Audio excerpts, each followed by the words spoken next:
Hey guys, thought I'd do a very impromptu video, covered in sweat, halfway through a run in the rain. And I'm in a cemetery, a big one, I think one of Poland's biggest cemeteries. And I was brought here thanks to a suggestion from yesterday's video, so I do honour my comments. As you can see, I do act on those suggestions, and it's really intriguing to be here. As one of the commenters yesterday said, this is the time of the year in Poland where they put all the lights on. I'm not sure you can see them, but there are lights starting to flicker on here, candle lights, I suppose to commemorate the dead. And I apologise if I'm being a bit insensitive by filming here, innocent until proven guilty, I suppose. Let's have a little look around. You can see some candle lights. Again, I'm in the middle of Krakow, Poland. And as I said, this is an impromptu video. I'm sticking with my daily shares. So I thought now would be a good opportunity to have a little chat with you guys. And why not make it about death?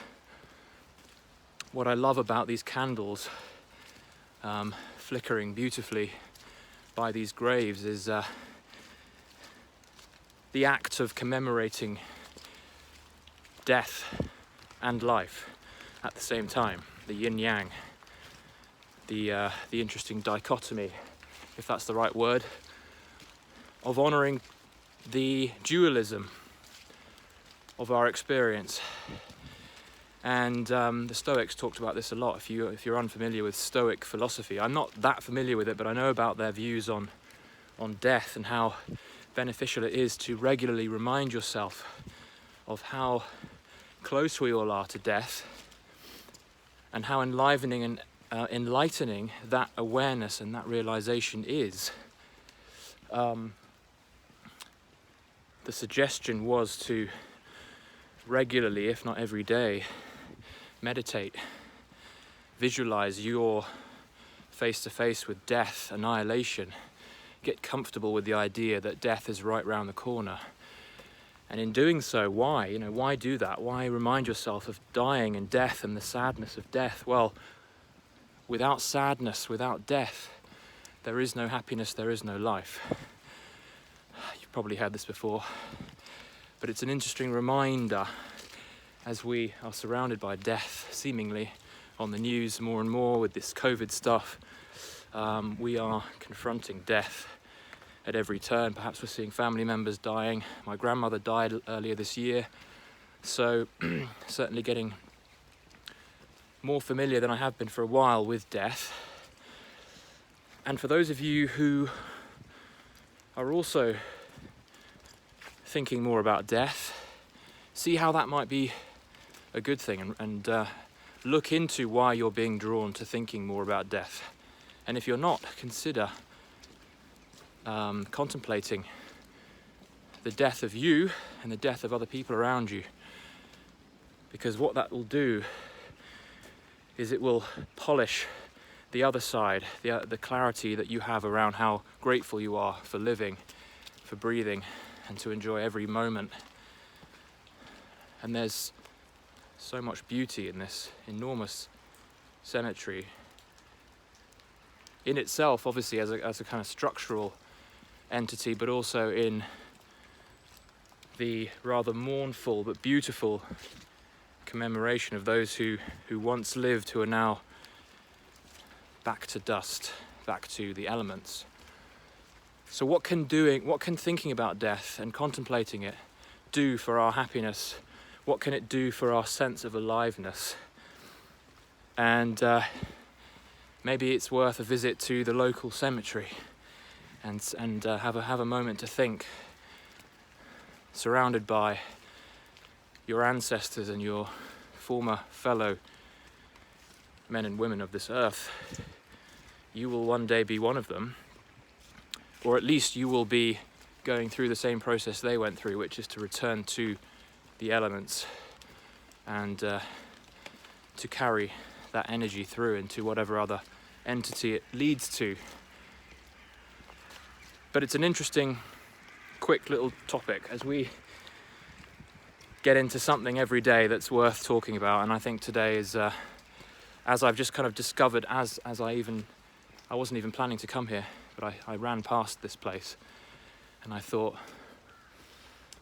this would be a good opportunity to talk on the value of understanding and being intimate with death, and really respecting it and loving it, really, because when you can love death, and you can really love life, and you can never truly love life until you are all in on death, until you can truly embrace death. I don't want to put too many words in your mouth. This is more of a conversation, like so many of the other ones I do. It's more about prompting you to think for yourself and to allow my voice to give you your own prompts and your own insights. And I'd love to see what you guys think in the comments. I'm going to be trying to do more of these. I think it's such a bonus, such an amazing tool to be able to have my phone that I can carry around and film a video like this whenever I want, as opposed to carrying around a heavy camera. But this is an amazing cemetery. It just goes on, and it's not run down or anything. It's all really well kept. There's a little grotto there. You can see the lights coming on now. If you're ever considering coming down to Krakow, or you're in the area, give me a ring, give me a comment. I already met up with one of you guys in Warsaw, Piotr. Shout out to you, man, if you're watching this. Let's have a little walk around for a bit longer. If you guys are interested in joining me, it's in a really fascinating place. It's nice to be out and about when you've been sequestered in one's living quarters. I'm really